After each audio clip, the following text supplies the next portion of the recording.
विद्यार्थी मित्रों, my self Hardik sir Shri Saraswat विद्यालय वापी में आप सौनु स्वागत है। मित्रों, आपणे प्राणी सृष्टि चेप्टर की शुरुआत करी हती अने लास्ट लेक्चर में आपणे एना विविध क्राइटेरिया जोया हता कि जेने आधारे वर्गीकरण शक्य बने। तो आपणे फटाफट जोई लईए कया क्राइटेरिया हता एनी वात करी अने आगळ वधीए। पाचन मार्गनी आपणे मित्रों वात करेली। तो पाचन मार्ग क्या तो संपूर्ण होय क्या तो पाचन मार्ग अपूर्ण होय। संपूर्ण अने अपूर्ण एवुं आपणे आपणा लास्ट लेक्चर में जोयुं हतुं। त्यार पछी परिवहन तंत्र। तो परिवहन तंत्रनी अंदर बे प्रकारना मळ्या हता, क्या तो खुल्लुं परिवहन होय क्या तो बंध परिवहन होय। सममितिनी आपणे वात करी हती। सममितिमां शुं हतुं तो कि सममिति द्विपार्श्व होय, अरीय होय क्या तो असममिति होय। त्यार पछी आपणे गर्भना स्तरो जोया हता। तो एमां हतुं द्विगर्भस्तरीय अथवा तो त्रिगर्भस्तरीय रचना गर्भना स्तरोनी अंदर जोईए तो। त्यार पछी आपणे देहकोष्ठना पोलाणनी वात करी हती, शरीर गुहानी पण वात करी हती। तो शरीर गुहानी वात करीए तो एमां अदेहकोष्ठी होई सके, कूट देहकोष्ठी होई सके, देहकोष्ठी होई सके। त्यार पछी शरीर पर आवेला खंडोनी पण वातो करी हती। खंडता तो समखंडता, जो सरखा खंडो आवेला होय तो न होय तो खंडता गैरहाजर, अने केटलाकमां कूटखंडता पण जोवा मळेली खोटी। त्यार पछी मेरुदंडनी हाजरीनी वात थयेली। तो जो मेरुदंड हाजर होय तो मेरुदंडी, न होय तो अमेरुदंडी। त्यार पछी भ्रूण विकास। आपणे मेरुदंड सुधी वात करी हती, भ्रूण विकासनी वात न थयेली। मेरुदंड सुधी आपणी वात थई हती कि अमेरुदंडी अने मेरुदंडी। तो ए मध्य गर्भस्तरमांथी उत्पन्न थती रचना छे मेरुदंड। अने जो मेरुदंड जे प्राणीओमां हाजर होय एने मेरुदंडी कीधा हता, अने जेनी अंदर गैरहाजर होय एने आपणे अमेरुदंडी कीधा हता। आ एक वात आपणी बाकी हती भ्रूणीय विकास, कि गर्भकोष्ठ कोथळीनुं जे छिद्र छे ए छिद्रना निर्माणने आधारे प्राणीओने बे भागमां वहेंची शकाय। गर्भकोष कोथळीना छिद्रना तो एमां जो प्राणीओमां जेमां मुखनुं निर्माण सौ प्रथम थाय तो तेने शुं कहेवाय छे? प्रोटोस्टोमिएट प्राणीओ कहेवाय छे। प्रोटोस्टोमिएट जेमां मुखनुं निर्माण सौ प्रथम थाय तो एवा प्राणीओने प्रोटोस्टोमिएट कहेवाय छे। मित्रों, उदाहरण लईए तो पृथुकृमि समुदायथी मृदुकाय समुदाय सुधीना जे प्राणीओ छे एने आपणे प्रोटोस्टोमिएटमां लईशुं। जे प्राणीओमां जेमां मळद्वार ए मुख पहेला निर्माण पामे, मळद्वारनुं निर्माण मुख पहेला थाय तो एने कहेवाय ड्यूटेरोस्टोमिएट तरीके ओळखाय छे। एवा प्राणीओने शुं कहेवाय? ड्यूटेरोस्टोमिएट कहेवाय छे। उदाहरण तरीके અહીં સુળત્વચી, સામી મેરુદંડી અને મેરુદંડી સમુદાયની વાત આવે તો એ બધા જ આ પ્રકારના છે। તો આ થઈ ભ્રૂણીય વિકાસને આધારે। તો મિત્રો, આ જે બધા ક્રાઇટેરિયા છે આપણે વર્ગીકરણમાં એ સરળતા કરી આપશે કે આપણે જેવો કોઈ પણ પ્રાણી સમુદાય લઈશું, જે પ્રાણી લઈશું તેમાં પહેલાં આપણે ચેક કરીએ કે ભાઈ એનો અનુમાર્ગ કેવો છે, સંપૂર્ણ છે, અપૂર્ણ છે કે ગેરહાજર છે। પછી આપણે એનું પરિવહન જોઈશું, કેવું પરિવહન છે, એમાં ખુલ્લું પરિવહન છે કે બંધ પરિવહન છે। हाँ, एनी सम्मिति चेक करशुं, एनी पासे द्विपार्श्वीय के छे, अरीय छे के असम्मिति छे, एनी अंदर खंडता छे के केम, एमां देहकोष्ठनुं आयोजन केवुं छे, मेरुदंड छे के केम। तो मित्रों, आ बधा क्राइटेरियाने आधारे जे ते सजीवनुं वर्गीकरण करवुं एकदम सरळ थशे। मित्रों आगळ वधीए। आपणे जे क्राइटेरिया जोया एने आधारे केटलाक एमसीक्यू लई अने पछी समुदायोमां आगळ वधीए। मित्रों, तो पहला प्रश्न छे, नीचेमांथी कयो समुदाय कूट देहकोष्ठी छे? नीचेमांथी कयो समुदाय? आपणे देहकोष्ठमां त्रण प्रकार जोया, कूट देहकोष्ठी, देहकोष्ठी, अदेहकोष्ठी। तो अहींया प्रश्न छे, कयो समुदाय कूट देहकोष्ठी छे? कूट देहकोष्ठी एटले के खोटी शरीर गुहा धरावे छे। कूट एटले खोटुं। तो अहींया ऑप्शन्स चेक करिए, संधिपाद, सूत्रकृमि, पृथुकृमि के कोष्ठांतरी। तरत ज जे समुदायों विषे मैं मित्रों बात करी हती ए तरत ज तमने याद आववी जोईए कि सूत्रकृमि समुदायना जे प्राणीओ छे ए कूट देहकोष्ठी छे આભાસી શરીર ગુહા ધરાવે છે, ખોટી શરીર ગુહા ધરાવે છે. તો સરસ પ્રશ્ન છે. આગળ વધીએ. બીજો પ્રશ્ન, નીચેમાંથી કયા સમુદાયના પ્રાણીઓ અરીય સમમિતિ ધરાવે છે? હવે જે પ્રશ્ન આવ્યો મિત્રો એ સમમિતિ પર આવ્યો. આપણે ક્રાઇટેરિયાના આધારે પ્રશ્નો બનેલા છે. અહીંયા અરીય સમમિતિ, તો 3 પ્રકારની સમમિતિ આપણે જોઈ હતી: દ્વિપાર્શ્વીય સમમિતિ, અરીય સમમિતિ અને અસમમિતિ. તો અહીંયા છે અરીય. અરીય એટલે આપણે યાદ આવે કે પંચત્રિજ્યા, જુદી જુદી ત્રિજ્યાઓમાં એ વિભાજિત હોય છે શરીર. તો કોષ્ઠાંત્રી, સૂત્રકૃમિ, પૃથુકૃમિ કે નુપૂરક. એટલે તરત જ આપણું ધ્યાન જશે કે હાઇડ્રા વગેરે કોષ્ઠાંત્રી સમુદાયને યાદ કરીએ કે જેની અંદર પંચત્રિજ્યા અરીય સમમિતિ જોવા મળતી હતી. તો એને માટે આપણે સમુદાયના નામ મિત્રો ખાસ યાદ રાખવા પડશે. સમુદાયના નામ અને સાથે સાથે એ સમુદાયમાં કયા પ્રાણીઓ આવે છે એ પ્રાણીઓને પણ યાદ રાખવા પડશે. વારંવાર એવી રીતે પ્રશ્નો પૂછાય છે. બીજો પ્રશ્ન છે, નીચેમાંથી કયો સમુદાય બંધ પરિવહન તંત્ર ધરાવે છે? આપણે દેહકોષને આધારે પ્રશ્ન આવ્યો, સમમિતિને આધારે પ્રશ્ન આવ્યો, હવે આવ્યો પરિવહન તંત્રને આધારે. તો મિત્રો પરિવહન તંત્રને આધારે મેં તમને વાત કરી કે 2 પ્રકાર પડે છે: ખુલ્લું પરિવહન તંત્ર અને બંધ પરિવહન તંત્ર. એ તમને ખ્યાલ છે કે બંધ પરિવહન તંત્ર શું છે? તો સંધિપાત સમુદાય, મૃદુકાય સમુદાયમાં તો ખુલ્લું પરિવહન તંત્ર આવતું હતું. બીજો ઓપ્શન છે નુપૂરક સમુદાય, અને અહીં આપેલ એક પણ નહીં તો બચ્યું નુપૂરક સમુદાય. એટલે કે એનું ઉદાહરણ લઈએ તો અળસિયું નુપૂરક સમુદાયમાં આવશે. તો નુપૂરક સમુદાયની અંદર બંધ પરિવહન તંત્ર જોવા મળે છે. અને આધારે ખુલ્લા પરિવહન પરથી પ્રશ્ન આવે તો યાદ રાખવાનું છે સંધિપાત છે, કેટલા મૃદુકાય સમુદાય છે એની અંદર પણ એમાં ખુલ્લું પરિવહન હોય છે. તો આના પરથી પણ બીજા પ્રશ્ન બની શકે છે, ઘણા બધા. આગળ પ્રશ્ન લઈએ, કયા સમુદાયના પ્રાણીઓ રચના અને કાર્યની દ્રષ્ટિએ એકકોષી છે? રચના અને કાર્યની દ્રષ્ટિએ એકકોષી, યુનિસેલ્યુલર છે. પ્રજીવ, કોષ્ઠાંત્રી, સછિદ્ર અને નુપૂરક. એટલે તરત જ આપણું ધ્યાન જશે કે પ્રજીવ એટલે અમીબા, પેરામિશિયમ વગેરેની વાત આવે એ બધા રચના અને કાર્યની દ્રષ્ટિએ કેવા છે? એ એકકોષી છે. પ્રશ્ન સરળ છે પણ આવા પ્રશ્નો પણ આવી શકે. રચના અને કાર્યની દ્રષ્ટિએ એકકોષી છે પ્રજીવ સમુદાય. બીજો પ્રશ્ન લઈએ, દેહકોષ્ઠી પ્રાણીઓમાં અવકાશનું અસ્તર ખાલી જગ્યા હોય છે. દેહકોષ્ઠી પ્રાણીઓમાં જે અવકાશ પડે છે એનું જે અસ્તર છે એ શાનું હોય છે મિત્રો? મધ્યસ્તર, બાહ્યસ્તર, અંતઃસ્તર કે આપેલ એક પણ નહીં. તો દેહકોષના પોલાણની વાત કરીએ આપણે, શરીરની દિવાલ અને અન્નમાર્ગની દિવાલ વચ્ચેનું પોલાણ, અને એમાં તમને ખ્યાલ છે કે બાહ્યસ્તર, મધ્યસ્તર અને અંતઃસ્તર એ જે પોલાણ બનતું હતું એ મધ્યસ્તરના કારણે બનતું હતું. એટલે તરત જ આપણો અહીં આન્સર આવે છે કે દેહકોષ્ઠી પ્રાણીઓમાં જે અવકાશનું અસ્તર છે તે શાના લીધે હોય છે? તે મધ્યસ્તર હોય છે.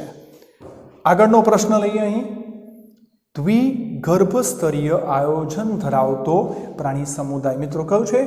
દ્વિગર્ભસ્તરીય. દ્વિ એટલે 2, દ્વિગર્ભસ્તરીય ડિપ્લોબ્લાસ્ટિક.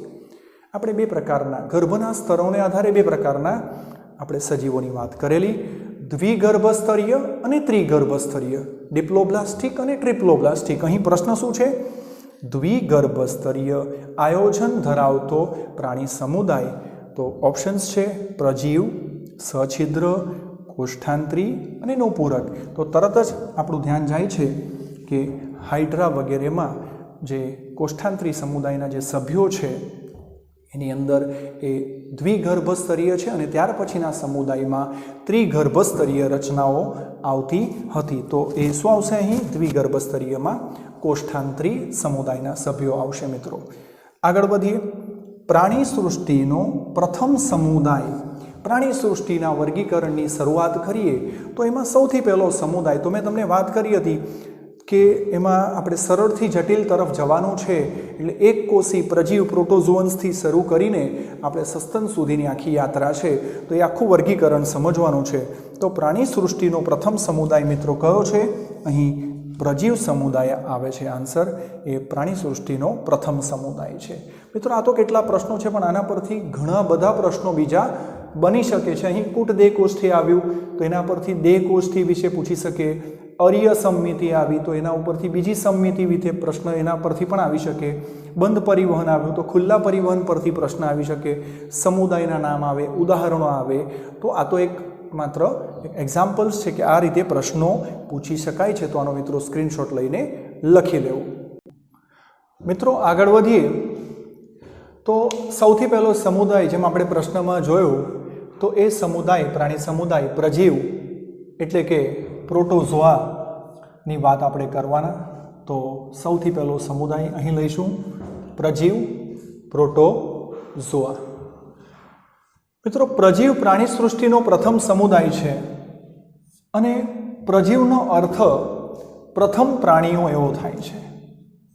તો પ્રશ્ન બને છે દરેક અહીંયા લીટીએ કે પ્રાણી સૃષ્ટિનો પ્રથમ સમુદાય આપણે જોયો તેમ પ્રજીવ પ્રોટોઝોઆ અને એનો અર્થ થાય છે પ્રથમ પ્રાણીઓ એવો અર્થ થાય છે। પ્રજીવોનો જે અભ્યાસ છે આપણે પ્રજીવને અંગ્રેજીમાં પ્રોટોઝોઆ કહીશું તો એના અભ્યાસને પ્રોટોઝોઓલોજી કહે છે।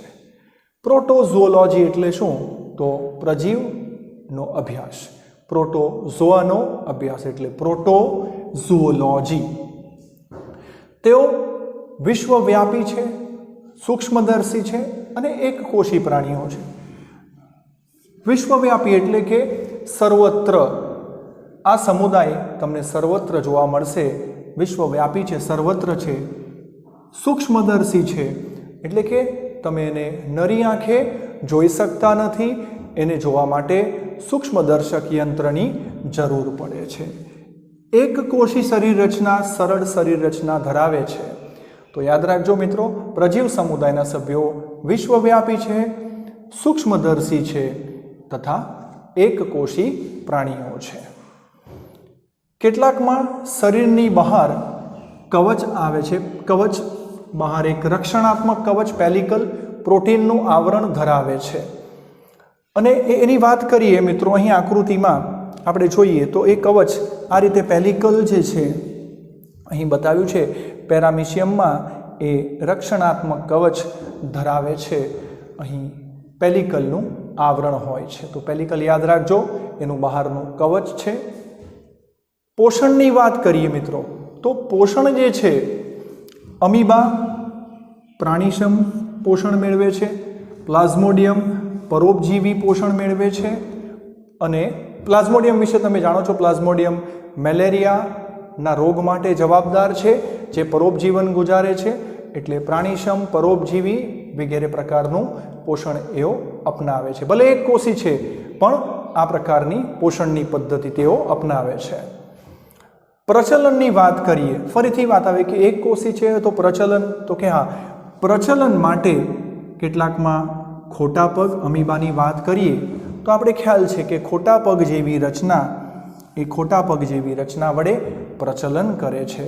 ટ્રિપ્નોસોમા યુગ્લિનામાં આપણે જોઈએ ઉદાહરણ તો એ કસા દ્વારા, આવા કસા અને પક્ષમો દ્વારા, કસા તમને ખ્યાલ છે કે ચાબુક જેવી રચના હોય છે, એ ચાબુક જેવી રચનાને આપણે કસા કહીએ છીએ। આ પક્ષમો છે તો કસા દ્વારા પેરામિશિયમમાં પક્ષમો દ્વારા તેઓ પ્રચલન કરે છે। મિત્રો અહીંથી પ્રશ્નો ઘણા બધા આવી શકે। પ્રચલન માટે અમીબામાં ખોટા પગો નામની રચના, ટ્રિપ્નોસોમા યુગ્લિનામાં કસા દ્વારા રચના, લાંબી ચાબુક જેવી રચના, પેરામિશિયમમાં જોઈએ તો નાના પક્ષમો જેવી રચના, પક્ષમોની રચના વડે તેઓ પ્રચલન કરે છે। અહીંથી 3-4 MCQ બની શકે છે મિત્રો। વાયુઓના સામાન્ય પ્રસરણ દ્વારા તેઓ શ્વસન કરે છે। શ્વસનની વાત આવે ફરીથી તો કે ભલે ને એક કોષી સજીવ છે પણ એમણે જીવંત રહેવાનું છે, શ્વસનની જરૂર પડે છે। તો એ જે સામાન્ય પ્રસરણ દ્વારા એમના જલીય વસવાટ હોય તો જલીય વસવાટ, તો એ સામાન્ય પ્રસરણ દ્વારા જે તે માધ્યમમાંથી વાયુઓની આપ-લે કરે છે, શ્વસન કરે છે। તથા આકુંચક રસધાની દ્વારા ઉત્સર્જનની ક્રિયા થાય છે। આકુંચક રસધાની, આકુંચક રસધાની આપણે જોઈ શકીએ છીએ અહીં। આકુંચક રસધાની જે છે એની અંદર નકામા દ્રવ્યો શરીરના આવીને જમા થાય છે। સમય જતાં એ આકુંચક રસધાની જે છે એ ફાટે છે અને એમાંથી જે નકામા દ્રવ્યો હોય છે એ શરીરની બહાર એનો એ ત્યાગ કરતા હોય છે મિત્રો. તો યાદ રાખજો, શ્વસન કેવી રીતે કરે છે?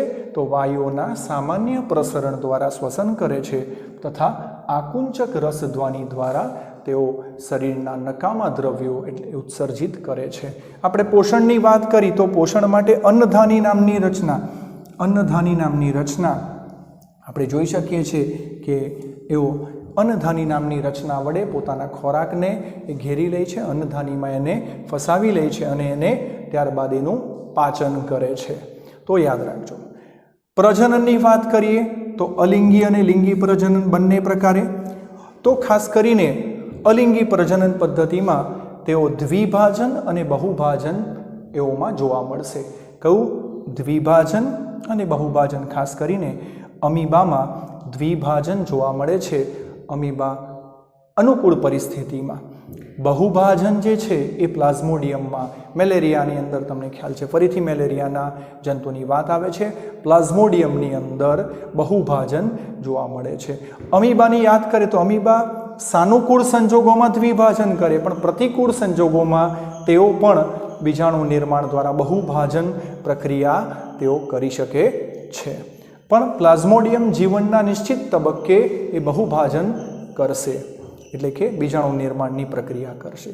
લિંગી પ્રજનન પદ્ધતિની વાત કરીએ તો યુગ્મક સંલયન, જેને સિનેગેમી કહીએ છીએ, તો પ્લાઝ્મોડિયમમાં એ વપરાય છે. સંયુગ્મન, કોન્જુગેશન જેને કહીએ છીએ, જે પેરામિશિયમમાં જોવા મળે છે, જેમાં બે પેરામિશિયમ એકબીજાની નજીક આવીને એકબીજાના નર પ્રકોષ કેન્દ્રની આપ-લે કરે છે. તો અહીં સંયુગ્મન પદ્ધતિ, યુગ્મક સંલયન એ લિંગી પ્રજનનની પદ્ધતિઓ થશે. એટલે મિત્રો અહીં અલિંગી અને લિંગી બંને પ્રકારનું પ્રજનન જોવા મળે છે. અહીં જે આકૃતિ આપી છે એને મિત્રો આપણે સમજીએ. હવે આપણે વાત કરી તેમ એક કોષી રચના છે, સૂક્ષ્મદર્શી અને સર્વવ્યાપી છે. એક કોષી. તો આપણે અમીબાની રચના અહીં જોઈએ તો તમે જોઈ શકો છો કે એનો આકાર કેવો છે? અનિયમિત આકાર છે. મધ્યમાં અહીં કોષ કેન્દ્ર ધરાવે છે, કોષ કેન્દ્ર છે. અહીં આ જે નિર્માણ પામેલી રચના જે દેખાય છે પ્રોટ્યુટેડ, અહીં આ એ ખોટા પગ નામની રચના છે, જે એને પ્રચલનમાં આપણે હમણાં જ જોયું કે એને પ્રચલનમાં મદદ કરે છે. ત્યાર પછી જોયું કે આ કોષરસનો વિસ્તાર છે, એનો આકાર તો એ બદલી શકે છે, એટલે કોઈ નિશ્ચિત આકાર એનો નથી, કોષરસ છે. ત્યારબાદ આ અન્નધાની નામની રચના છે. અન્નધાની નામની રચના એ પોતાના ખોટા પગોને આગળ કરીને એના ખોરાકને અંદર ફસાવી લે છે, ખોરાકને અંદર લઈ લે છે અને અન્નધાની નામની રચના, ફૂડ વેક્યુલ્સ જેને કહીશું, ફૂડ વેક્યુલ, અન્નધાની નામની રચના વડે ખોરાકનું ત્યારબાદ પાચન થાય છે. આ છે કોન્ટ્રેક્ટાઇલ વેક્યુલ, આકુંચક રસધાની. મિત્રો યાદ રાખજો, અહીંયા ગૂંચવાડો ન થાય. આ કોન્ટ્રેક્ટાઇલ વેક્યુલ જે છે એ ઉત્સર્જન માટેની રચનાઓ છે, જ્યારે અન્નધાની જે છે એ પોષણ માટે, ખોરાક ગ્રહણ માટેની રચના છે. તો આ ત્યારબાદ આ મધ્યમાં કોષ કેન્દ્ર અને કોષરસ જોયું આપણે. તો આ થઈ અમીબાની વાત મિત્રો. એવી જ રીતે અહીં પેરામિશિયમની વાત કરીએ. પેરામિશિયમનો આકાર તો તમે જાણો જ છો કે એક સ્લીપરના જેવો એનો આકાર છે. ત્યારબાદ આ નાના નાના ઉપર તમે પક્ષમો જોઈ શકો છો. આપણે વાત કરી કે પેરામિશિયમની અંદર પક્ષમો દ્વારા પ્રચલન થાય છે. એની અંદર ભાગોને જોઈએ તો અહીંયા તમે જોઈ શકો છો મુખ ખાંચ નામની રચના છે, ખાંચ. ત્યારબાદ કોષ કેન્દ્ર. હા, કોષ કેન્દ્ર અમીબામાં એક કોષ કેન્દ્ર જોયું આપણે, એક કોષ કેન્દ્રી દેખાય છે અહીંયા અમીબામાં. પણ પેરામિશિયમની અંદર એક અથવા એકથી વધુ પણ કોષ કેન્દ્ર હોઈ શકે છે, બે કોષ કેન્દ્ર પણ હોઈ શકે છે. મોટું કોષ કેન્દ્ર છે જેને આપણે બૃહદ કોષ કેન્દ્ર કહીશું, અને નાનું છે એને આપણે લઘુ કોષ કેન્દ્ર કહીશું. બૃહદ એટલે મોટું અને લઘુ એટલે નાનું. તો આ જોઈ શકો છો, આ મોટું કોષ કેન્દ્ર છે એ બૃહદ કોષ કેન્દ્ર છે, આ નાનું કોષ કેન્દ્ર છે એ લઘુ કોષ કેન્દ્ર છે. ત્યારબાદ જેમ અહીંયા આકુંચક રસધાની જોઈ તેમ અહીંયા જોઈ શકીએ છીએ આપણે, અહીં પણ આકુંચક રસધાની દેખાય છે તમને. બંને આકુંચક રસધાની જે શરીરમાંથી નકામા દ્રવ્યોના ત્યાગ કરવા માટે, એટલે કે આશ્રુતિ નિયમનની પ્રક્રિયા સાથે સંકળાય છે. ત્યારબાદ અન્નધાની તમે જોઈ શકો છો, અહીં અન્નધાની, અહીંયા પણ અન્નધાની હતી, ફૂડ વેક્યુલ્સ. તદુપરાંત અહીં કોષરસ દેખાય છે અહીં તમને નિર્માણ પામતી અન્નધાની પણ દેખાય છે. અહીં પેલિકલ જે વાત કરી, જે આવરણ છે, રક્ષણાત્મક કવચ છે, એ ખાસ કરીને પ્રોટીનનું બનેલું હોય એ એનું રક્ષણાત્મક કવચ છે. તો મિત્રો આ થઈ અમીબા અને પેરામીશિયમની વાત. તો પ્રાણી સૃષ્ટિનો પ્રથમ સમુદાય જે પ્રથમ પ્રાણીઓ તરીકે ઓળખાય છે એનો અભ્યાસ આપણે વાત કરી તેમ પ્રોટોઝોઓલોજી વિશે વાત થઈ. હવે આગળ એના જે પ્રચલન અંગો છે, પ્રચલન અંગોને આધારે મિત્રો આ જે પ્રજીવ છે એને ફરીથી 4 વર્ગોમાં વહેંચવામાં આવે છે. મિત્રો આગળ વધીએ, આપણે જેમ વાત કરી તેમ પ્રચલન અંગોને આધારે પ્રજીવ સમુદાયને ફરીથી 4 વર્ગોમાં વહેંચવામાં આવ્યા. તો હવે એ 4 વર્ગો કયા, તો એને સમજીએ અને એમાં કયા ઉદાહરણો આવે છે એને આપણે જોઈએ. તો સૌથી પહેલું છે મેસ્ટિગોફોરા. મેસ્ટિગોફોરા જેને આપણે ગુજરાતીમાં કસાધારી પણ કહીએ છીએ, કે જેની અંદર કસાઓ આવેલી હોય છે, મેસ્ટિગોફોરા. બીજું છે મિત્રો રાઇઝોપોડા. રાઇઝોપોડા એટલે કે જે ખોટા પગ ધરાવે છે એવી રચના ધરાવતા સજીવો, એને નામ આપીશું રાઇઝોપોડા. ત્યારબાદ આવે છે સિલિયોફોરા. સિલિયા એટલે પક્ષમો, સિલિયોફોરા જેને આપણે પક્ષમધારી સજીવો કહીશું આ વર્ગને. ત્યાર પછી ચોથો વર્ગ આવ્યો સ્પોરોઝોઆ. સ્પોરોઝોઆ એમાં કોઈ પણ પ્રકારના પ્રચલન અંગો હોતા નથી. સ્પોર્સ એટલે તો બીજાણુ કહેવાય, તો અહીં પ્રચલન અંગો વિહીન એને સ્પોરોઝોઆમાં લીધા છે. તો મિત્રો સૌથી પહેલાં તો આ 4 વર્ગોના નામ તમે બરાબર યાદ રાખજો. ફરીથી કહું છું, મેસ્ટિગોફોરા, રાઇઝોપોડા, સિલિયોફોરા અને સ્પોરોઝોઆ. હવે આપણે મેસ્ટિગોફોરાની વાત કરીએ. કસાધારી એટલે તરત જ તમને યુગ્લિના છે, ટ્રિપ્નોસોમા છે, એના ઉદાહરણ યાદ આવે. આ ઉદાહરણ પરથી પણ પ્રશ્ન આવે, આ ઉદાહરણ કયા વર્ગમાં સમાવિષ્ટ છે, અથવા તો આ વર્ગ પરથી મિત્રો ઉદાહરણ યાદ આવે. તો યુગ્લિના તમને ખ્યાલ છે કે કસાધારી સજીવ છે. તેઓ મુક્તજીવી હોય છે, પરોપજીવી હોય છે. સજીવના પોષણ પદ્ધતિની વાત કરીએ, મુક્તજીવી અને પરોપજીવી હોઈ શકે છે. પેલિકલ આવરણ હાજર છે. પેલિકલ, તો આ પેલિકલ વિશે મિત્રો મેં તમને હમણાં વાત કરી કે પેલિકલ એક પ્રોટીનમય કવચ છે, એનું આઉટર કવચ છે જે રક્ષણાત્મક કાર્ય કરે છે. એ પેલિકલ આવરણ હાજર છે. પ્રજનનની વાત આવે એટલે અલિંગી પ્રજનન દ્વારા પ્રજનન કરે છે, ખાસ કરીને દ્વિભાજનની પદ્ધતિ અપનાવે છે. અલિંગી પ્રજનનમાં પણ પર્ટિક્યુલર એ દ્વિભાજન નામની પદ્ધતિ દ્વારા એ પ્રજનન કરે છે. તો મિત્રો અહીંથી ઘણા બધા પ્રશ્નો પૂછી શકાય.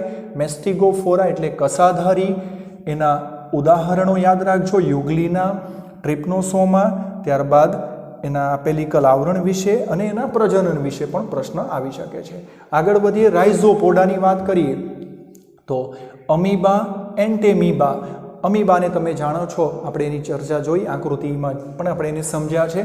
એન્ટેમીબા જે અમીબિક મરડો જે કરે છે, આપણા પાચન માર્ગને નુકસાન કરે છે, અમીબિક મરડો તમે નામ સાંભળ્યું હશે, જે એન્ટેમીબા નામના સજીવ દ્વારા થાય છે. તો મિત્રો આનો સમાવેશ રાઇઝોપોડામાં થાય છે. એ મુક્તજીવી અથવા પરોપજીવી, મુક્તજીવી હોઈ શકે, પરોપજીવી હોઈ શકે છે. એના શરીર આવરણ વિહીન અથવા આવરણયુક્ત, કવચ વિહીન અથવા કવચયુક્ત. હમણાં જે વાત કરી તેમ પેલિકલનું આવરણ અહીં મેસ્ટિગોફોરામાં હાજર હતું. અહીં કેવા હોય છે કે કોઈ સજીવમાં આવરણ ન હોય અને કોઈકમાં હાજર હશે, કોઈક કવચ હાજર હશે.